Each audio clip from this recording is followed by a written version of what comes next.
Hey guys, it's Bismoto. Just wanted to make an update on my Champion Ice Bear uh, 125 ct70 clone.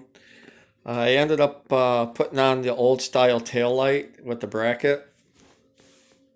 I got that from trailbuddy.com with a tail light.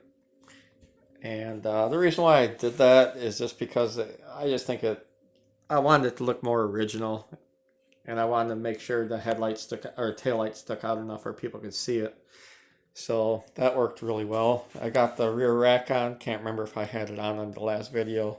Still not sure if I want to keep it on or not. Still deciding. Figured out the front brake problem I was having.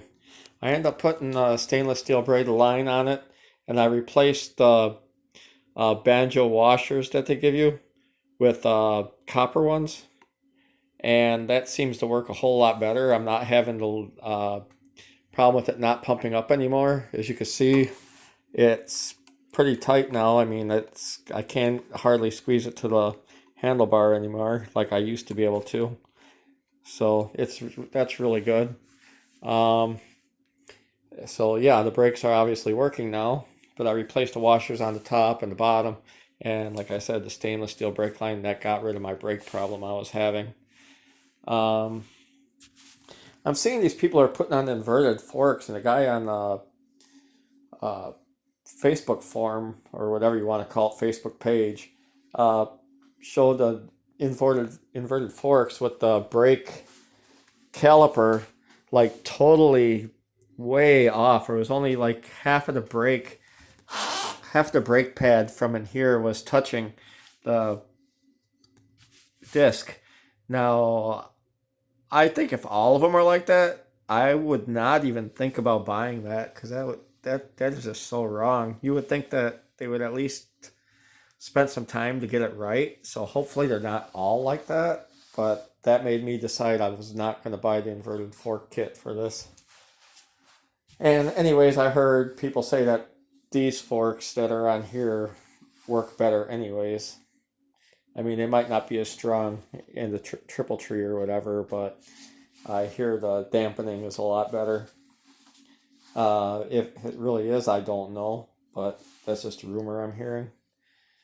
But yeah, I just want to let you guys know how I fixed the brake problem I was having. And I'm still thinking about putting a different exhaust on here. I kind of like the stock style exhaust, but with that converter or whatever it is, catalytic converter they got there, uh, I bet that causes a lot of back pressure. So I kind of want to see if I can find something else. I kind of wish I could stick with this style though, because I kind of like it. But I don't know. We'll see. I'm also thinking about putting a 140 big bore kit on here. Some people say just buy a 140 motor and put it on, or Z190. Well, I definitely don't want another Z190 motor. Mine's not bad, but I hear so many bad things about the new ones that are out that I think I'll just pass. Some people are having good luck, others aren't. I just don't want to deal with that. And people are saying buy just a new 140 motor, but I don't want to do that either, because I got a brand new motor sitting right here, and the big bore kit for it's only 140, $150. So even with shipping, if it's 160 versus 500, 400 for a new motor, I think I would rather just try doing the big bore kit on here and see how it does. But anyways, guys, that's all I wanted to bring up. I'm not sure if I'm going to do any more changes. I was thinking about maybe putting some chrome blinkers on here, make it look a little more original. And that's it. That's all I've really done to this thing so far. I really don't know if I want to do anything else. Um, I don't know, but I will get back to you guys soon on this, and hopefully spring will come quick, and we go for a ride on it, and I could do some vlogs.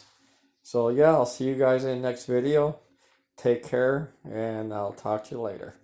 Bye.